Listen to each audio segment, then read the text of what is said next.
अस्सलाम वालेकुम वीवर्स। आज हम बात करेंगे, और आपने टाइटल से समझ लिया होगा किस बारे में ये वीडियो है। जो सबसे पहले मैं ये बताना चाहूँगा कि मैं किस वीज़े पे आया और मेरा जर्नी कैसा रहा यूके आने तक, यानी पाकिस्तान से अप्लाई करते हुए और यूके आने तक कैसी जर्नी रही, उसमें क्या क्या स्टेप्स लिए मैं फैमिली के साथ आने के लिए।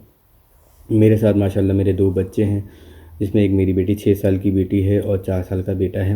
मेरी वाइफ़ है मेन एप्लीकेंट, मैं हूँ डिपेंडेंट, यानी वाइफ़ मेन एप्लीकेंट है, हम तीनों डिपेंडेंट हैं, यानी हस्बैंड और दो बच्चे। इसका फ़ायदा ये है कि अगर वाइफ़ मेन एप्लीकेंट है तो मुझे जो है फुल टाइम वर्क अलाउ है। डिपेंडेंट को फुल टाइम वर्क अलाउ होता है, स्टूडेंट को 20 आवर्स पर वीक अलाउ होता है।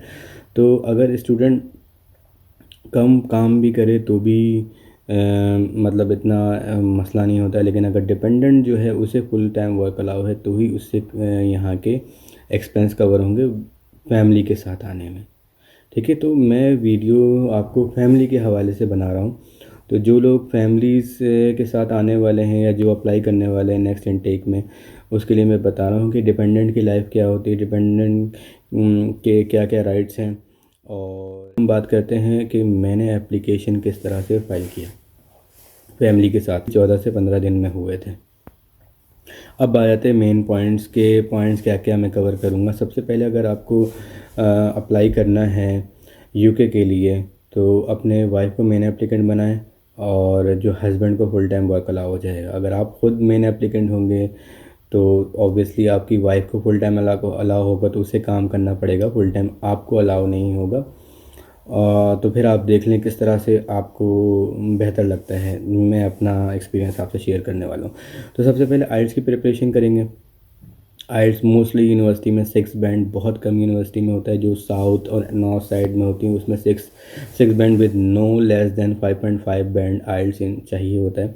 और आइल्स मैं आपको रिकमेंड करूँगा क्योंकि आइल्स सारी यूनिवर्सिटीज़, जितनी भी यूनिवर्सिटीज़ हैं वो आइल्स एक्सेप्ट करती हैं। पहले लैंग्वेज सर्ट और दूसरे इंग्लिश के सर्टिफिकेट होते हैं, ऑक्सफोर्ड लैंग्वेज वगैरह, वो कोई यूनिवर्सिटी करती है कोई नहीं करती है, और अब तो वो भी बंद हो रहा है। तो आइल्स हर जगह वैलिड है, चाहे ऑस्ट्रेलिया हो, यूएसए हो या यूके हो, कनाडा हो। तो आप आइल्स करें, मैं आपको यही रिकमेंड कर दूंगा। और कोशिश करें कि 6.5 ओवरऑल बैंड हो और no less than 6 band in each section, तो आप सारी यूनिवर्सिटी के लिए वैलिड हो जाएंगे। तो ये मिनिमम रिक्वायरमेंट है, उससे अगर अच्छा आपका बैंड आ जाए तो वो बहुत अच्छी बात है। सबसे पहले आप ये करें कि कोर्स आपके फील्ड में हो जो related to your previous subject हो। तो जैसे मेरी वाइफ की master in IT already master थी और अनदर मास्टर्स करने के लिए वो आ रही थी। तो जो मास्टर से लेके आपके दूसरे कोर्स जो है जो अप्लाई कर रहे हैं, इसमें जो गैप है आपका वो कवर करने के लिए कोई एक्सपीरियंस शो करना होता है। तो ये आपने अगर 6 महीने का गैप हो तो कोई मायने नहीं रखता है, लेकिन अगर स्टडी में और अभी जो आप नए स्टडी करने चाह रहे हो उसमें अगर ज़्यादा गैप है तो फिर आपको एक्सपीरियंस लेटर शो करना पड़ेगा। लाइक 3 साल 4 साल का गैप है तो आप एक्सपीरियंस से शो करें। अगर वो नहीं करते हैं तो फिर आप ये दिखाएं फ्रीलांस में काम किया है या कहीं पे टीचिंग का काम, कुछ भी काम किया है, कुछ अपने जॉब से रिलेटेड या जॉब से हट के भी कुछ काम किया, कुछ आपको शो करवाना पड़ेगा ऑन द पेपर। ठीक है, फिर आपको ये देखना पड़ेगा कि आपको कहाँ पे आपको को एडमिशन करवाना है। फिर हम आ जाते हैं एप्लीकेशन। मैंने अप्लाई किया, मार्च में अप्लाई करना शुरू किया था, साथ में आइल्स की तैयारी करवानी शुरू करवा दी थी। आइल्स की तैयारी की शुरू हुई, पहले आइल्स दिया, आइल्स का रिज़ल्ट आ गया। लेकिन उससे पहले मैंने तकरीबन यूनिवर्सिटी में अप्लाई कर चुका था। तो वो आपको सबसे पहले कंडीशनल लेटर आता है, उसमें कंडीशन मोस्टली यही होती है कि आइल्स पास करना है, कोई डिग्री की ट्रांसक्रिप्ट चाहिए होगा तो वो देना है, या उनकी कोई कस्टमाइज रिक्वायरमेंट होगी कि भाई रिकमेंडेशन लेटर आप फिर से अभी रीसेंट दे दें, या फिर आपसे बोलेंगे फ़ीस डिपॉजिट करवा दें। कंडीशंस ये कुछ भी हो सकती हैं, लेकिन आपकी दो मेन कंडीशंस होती हैं, एक तो इनिशियल डिपॉजिट पेमेंट और दूसरा इनिशियल डिपॉजिट पेमेंट यूनिवर्सिटी पर डिपेंड करता है वो कितना आपसे चार्ज करती है। मोस्टली 3,000 से लेके 50% ऑफ द टोटल फ़ीस आपको इनिशियल डिपॉजिट करवाना पड़ता है। तो इनिशियल डिपॉजिट करवाएंगे, आइल्स आपने किया होगा या करेंगे कंडीशनल के बाद, तो उसके बाद आपको अनकंडीशनल लेटर आ जाएगा। अनकंडीशनल लेटर आने के बाद आप जो है साथ में आप कैश के लिए अप्लाई करेंगे। कैश लेटर ही अहम है, जो आपके वीज़ा स्पॉन्सरशिप है, जो यूनिवर्सिटी आपको स्पॉन्सर करती है वही लेटर अहम है। तो वो लेटर और बाकी उसको स्टेटमेंट शो करवाना पड़ता है। ये कुछ इस तरह से है कि मेन एप्लीकेंट 9120 पाउंड।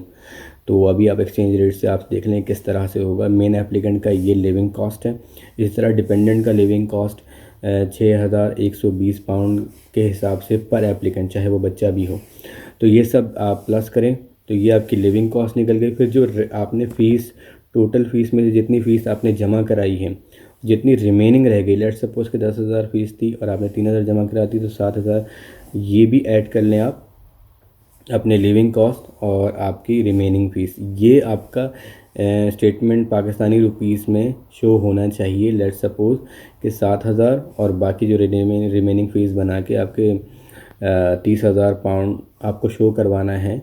तो वो आप एक्सचेंज रेट से देख लें, तकरीबन 75 लाख या 80 लाख या 90 लाख का स्टेटमेंट आपको 28 डेज़ म्यूच्योर स्टेटमेंट शो करवाना है। यानी स्टेटमेंट को उस बैलेंस जो है आपका क्लोजिंग बैलेंस इससे कम ना हुआ हो जो रिक्वायरमेंट है। ठीक है, ये बैंक स्टेटमेंट हो गया, आपका कैश लेटर आ गया, आपका आइट्स हो गया। फिर टीवी सर्टिफिकेट होता है, आपको टीवी करवाना आता है, वो मेनली हर मेन शहर में आपको मौजूद है, चाहे कराची, इस्लामाबाद, लाहौर में है। मैं कराची से था तो मैंने कराची से शायर फैसल में IOM से करवाया था। टीवी सर्टिफिकेट की कॉस्ट आई थी तकरीबन 12,000 और 12,000 11 9,000, तकरीबन मिला के 40-45 हज़ार रुपये के चारों बंदे की टीवी का टेस्ट हुआ था। टीवी का टेस्ट जब हुआ था तो फिर वहाँ पे यूनिवर्सिटी का एड्रेस लिखना होता है, जिस एड्रेस पे आपका एडमिशन लेटर आया है। तो वो इतना ज़्यादा अहम नहीं है, फिर करवा दिया तो ज़्यादा अच्छा है। आप साइमल्टेनियसली जो है आपको बैंक स्टेटमेंट को और कैश के लिए अप्लाई करना होता है। ये दोनों चीज़ें आपको वीज़ा एप्लीकेशन के टाइम चाहिए होती हैं। कैश लेटर, टीवी सर्टिफिकेट और आइट्स आपका हुआ होगा, कैश लेटर आ गया होगा, उसके बाद आप वीज़ा फ़ाइल करेंगे। वीज़ा फ़ाइल करने के लिए जो वीज़ा फ़ीस है जो इस टाइम चल रही थी हमारे टाइम, अभी भी वही है, मार्च अप्रैल नेक्स्ट ईयर में चेंज होती है हर साल फ़ीस। तो वो 360 पाउंड पर एप्लीकेंट। अभी आप रेट एक्सचेंज रेट से कैलकुलेट कर लें, 360 पाउंड पर एप्लीकेंट। और जो IHS फ़ीस है यहाँ की बेसिकली इंश्योरेंस है।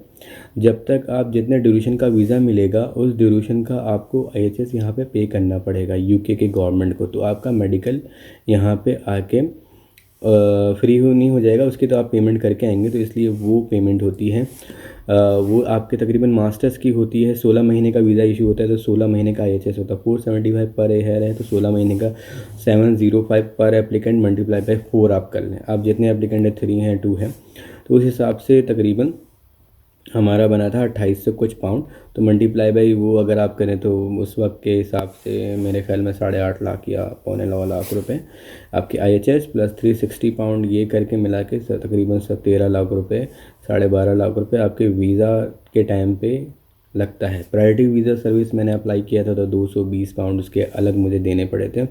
उसमें ये हुआ था कि मुझे वीज़ा बहुत जल्दी मिल गया था, विद इन 5 वर्किंग डेज़ में आपको मिल जाता है। अगर एक्स्ट्रा डेज़ भी ऐड कर लें, छुट्टी के दिन भी, तो वो आपको 7 दिन में, 8 दिन में आपको रिज़ल्ट आ जाता है। और ऐसी तरह हुआ था और पासपोर्ट कलेक्ट हो गया था वीज़ा के साथ। मेन एप्लीकेंट का वीज़ा लग जाता है तो डिपेंडेंट का वीज़ा डेफिनेटली 99% लग ही जाता है, कोई मसला नहीं होता अगर आप साथ अप्लाई करते हैं। अगर आप अलग से अप्लाई करते हैं तो बहुत सारे क्वेश्चन आ जाते हैं कि अगर मैं यहाँ पे बहुत सारी यूनिवर्सिटीज़ फेलोज़ हैं मेरी वाइफ की, जिन्होंने क्या किया था कि जो हस्बैंड हैं और जो बच्चे का वीज़ा बाद में अप्लाई किया था, तो उनकी अभी प्रॉब्लम हो रही है और फिर वो बहुत फैमिली डिस्टर्ब हो जाती है इस तरह से कि भाई आप यहाँ पे पढ़ रहे हैं और आपके हस्बैंड और जो बच्चे हैं वो वहाँ पे हैं और वीज़ा अब लग नहीं रहा है। अब तो बहुत मसले हो रहे हैं, अब तो डिपेंडेंट वीज़ा में कुछ पाबंदियाँ लगाने के बारे में भी ये कंसिडर कर रहे हैं।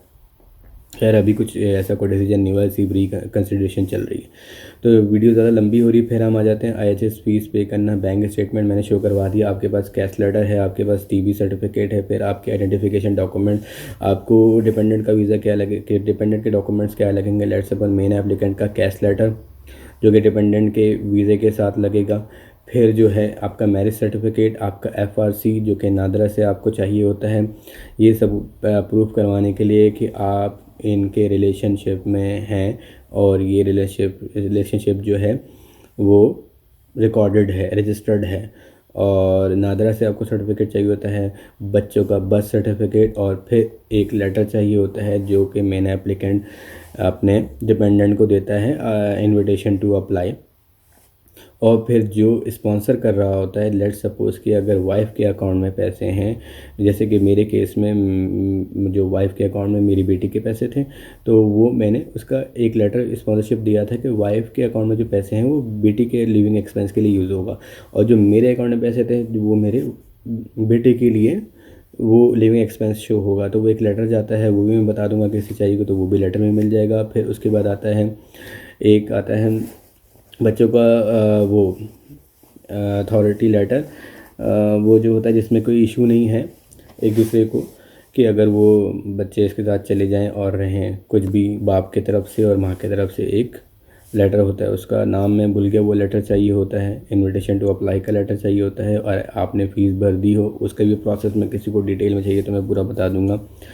फिर उसके बाद आपने अप्लाई किया और आप फिर वेट करें। आपको ये जो जर्नी है मार्च से लेकर मेरे ख़्याल में अगस्त आपको ये लग जाता है। और उसके बाद आपने अप्लाई कर दिया, मैंने 7 अप्लाई किया था, सबका 7 वीज़ा आया था, मतलब एक ही इसमें पीरियड में आ गया था। 10 अक्टूबर को मैंने 10 अक्टूबर की मैंने टिकट बुक करवाई थी। टिकट भी मैंने वाइफ़ की पहले करवा ली थी, क्योंकि अनटिल अगर हमारा वीज़ा लेट होता है तो वाइफ़ तो अराइव कर जाए, फिर हम बाद में आ जाएंगे। इस तरह से कुछ प्लान था। फिर उसके बाद ये हुआ कि वीज़ा टाइम पे आ गया, और हमने फिर एक साथ ही टिकट भी बुक करवा ली। टिकट बुक करवाई थी हमने एमिरेट्स की, क्योंकि वो बहुत ही शॉर्टेज और कम पैसों में एज़ कम्पेयर टू उस वक्त टर्किश एयरलाइन मेरे कंसिडरेशन में थी, लेकिन वो उस वक्त महंगी थी क्योंकि मुल्क के हालात से लग रहा था। मैंने एयरलाइन जो है ना वो एमिरेट्स करवाई थी, क्योंकि एक तो वो ज़्यादा टाइमली ऑपरेट होती है और ज़्यादा बेनिफिट्स वगैरह भी हैं, लाइक उसमें एंटरटेनमेंट सिस्टम भी सही चलता है, और दूसरा बच्चों के एंटरटेनमेंट, और दूसरे वो जो उनके पास कैमरा होता है, लाइव कैमरा जहाज़ के जो लेफ़्ट साइड और विंग के, तो वो बच्चे काफ़ी इन्जॉय करते हैं। एनीवे, तो फिर वो हम 10 अक्टूबर को यहाँ पे यूके लैंड कर गए थे मैनचेस्टर में। मैनचेस्टर में जॉब अप्लाई किया, किस तरह बच्चों का रजिस्ट्रेशन हुआ, किस तरह बैंक अकाउंट खुलवाना होता है, क्या क्या चीज़ें आपको फ़ौरन आके करवानी होती है, और आपको फ़ौरन ही, मुझे एक हफ़्ते बाद ही जॉब की कॉल्स आना शुरू हो गई थी। तो यहाँ पे और जॉब्स की कमी नहीं है, यहाँ पे फैक्ट्री लाइन की जॉब्स की कमी नहीं है। अगर आपको राइट ऑफ वर्क है तो आपको जॉब मिलेगी। और जॉब के किस तरह से अप्लाई करते हैं, कौन कौन से ग्रुप में, वो भी मैं बता दूंगा। और भी जो चीज़ें हैं, बैंक अकाउंट का खुलवाना है, जीपी से रजिस्ट्रेशन है, या फिर यहाँ से किस तरह से अपार्टमेंट लेते हैं, और जितनी चीज़ें हैं वो मैं आस्ते आस्ते वीडियो में आपको बताता रहूँगा। ये वीडियो काफ़ी लंबी हो गई है, तो इसको यहीं पे एंड करते हैं। इंशाल्लाह आपको काफ़ी वैल्यूएबल इन्फॉर्मेशन मिली होगी, और कुछ भूल गया हो या कुछ जानना हो तो ज़रूर उसमें कमेंट्स करो और अपने राय से आगाह करें, और चैनल को ज़रूर सब्सक्राइब करें। मैं अभी नया हूँ और हो सकता है कुछ गलतियाँ भी कर रहा हूँ, कुछ चीज़ें मिस भी कर रहा हूँ, तो बट आप इस चीज़ को कंसीडर करें और मुझे कमेंट्स में लिख के बताएं कि क्या मुझे इम्प्रूव करनी चाहिए, किस तरह से इम्प्रूव होगी। तो चलें फिर इंशाल्लाह फिर बात होती है, और आप आगे की वीडियो का इंतज़ार करें। मैं इंशाल्लाह जल्द से जल्द वीडियोस बनाए जा रहा हूँ। ओके, अल्लाह हाफ़िज़।